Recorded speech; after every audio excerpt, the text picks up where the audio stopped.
Nah, dokter, dewasa ini tuh banyak banget tentang pencegahan stunting lah atau pembahasan-pembahasan mengenai stunting. Nah, boleh dokter dijelasin stunting itu apa sih, dokter?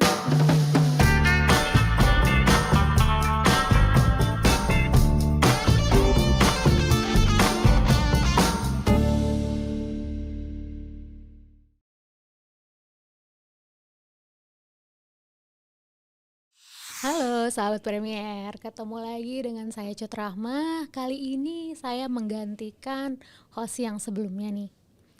Nah, kali ini saya kedatangan dokter cantik, dokter Nita. Halo dokter. Halo. Hari ini kita akan ngobrolin stunting. Nah, dokter, dewasa ini tuh banyak banget tentang pencegahan stunting lah atau pembahasan-pembahasan mengenai stunting. Nah, boleh dokter dijelasin stunting itu apa sih, dokter? Terus Iya, penyebabnya itu apa? oke. Stunting itu sebenarnya adalah gangguan dari pertumbuhan dan perkembangan seorang anak ya yang diakibatkan karena kekurangan gizi secara kronik atau jangka panjang ya. Nah, ini kita sekarang memang sedang disorot ya mengenai masalah stunting karena masalah stunting ini masih merupakan PR ya buat kita karena masih banyak sekali anak-anak di Indonesia yang menderita stunting. Nah, biasanya stunting ini kita nilai atau kita lihat itu dari tinggi badannya anak ya. Jadi kalau tinggi badan seorang anak ternyata tidak sesuai dengan usianya ya. Nah, inilah yang kita bilang stunting dan ini biasanya disebabkan karena kekurangan gizi secara kronis. Oke. Nah, selain tinggi badan, dokter, ada lagi nggak sih hal-hal atau gejala-gejala yang perlu kita lihat nih, kita kenali sejak dini?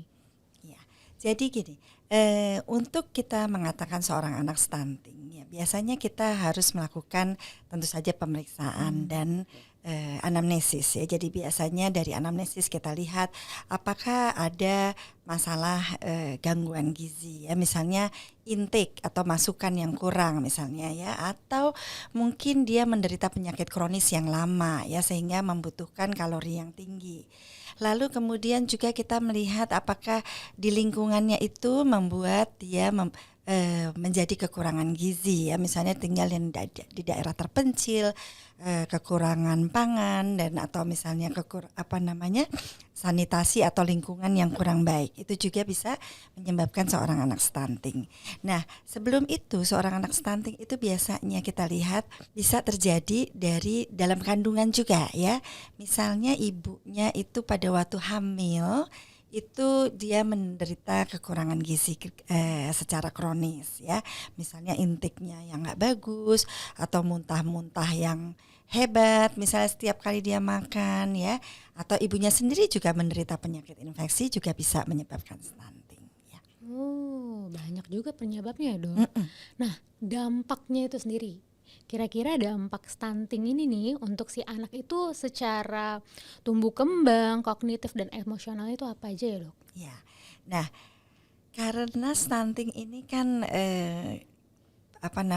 pada dasarnya adalah kekurangan gizi yang kronik. Artinya dia dalam jangka panjang itu secara langsung ya pertumbuhannya juga menjadi terganggu. Berat badannya kurang, tinggi badannya kurang, otomatis juga intelijensinya juga nggak baik ya. Karena apa? Karena dia kekurangan gizi ya, kekurangan gizi, protein, karbohidrat secara jangka panjang, lemak juga ya, sehingga menyebabkan intelijensinya terganggu. Biasanya pada anak-anak stunting juga akan terjadi keterlambatan yang nyata ya. Misalnya terlambat bicara, terlambat motoriknya. Nah, itu juga adalah ciri-ciri seorang anak stunting. Oh, ternyata dampaknya berarti kalau udah Ya, sampai ke kecerdasan, ya tentu saja. generasi Indonesia itu lumayan terancam ya, dok? Ya, itu Generasi dia yang makanya asli itu. kenapa stunting ini merupakan suatu problem nasional karena kalau banyak anak Indonesia yang menderita stunting tentu saja menjadi problem nasional karena apa ya, itu tadi seperti yang Icut bilang ya, bahwa generasi kita jadi akhirnya menjadi kurang cerdas ya, apalagi di era wah sekarang ini ya. Betul. Nah, untuk mencegah stunting ini nih, apa yang bisa kita lakukan ya dok?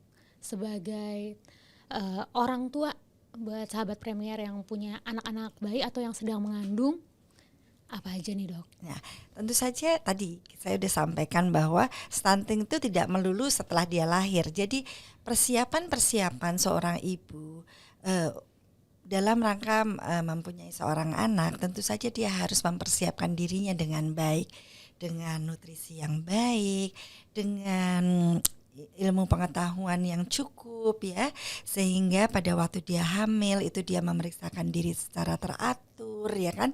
Kemudian dia nutrisi yang baik, imunisasi segala macam itu adalah pencegahan untuk melahirkan seorang anak yang bisa menjadi stunting.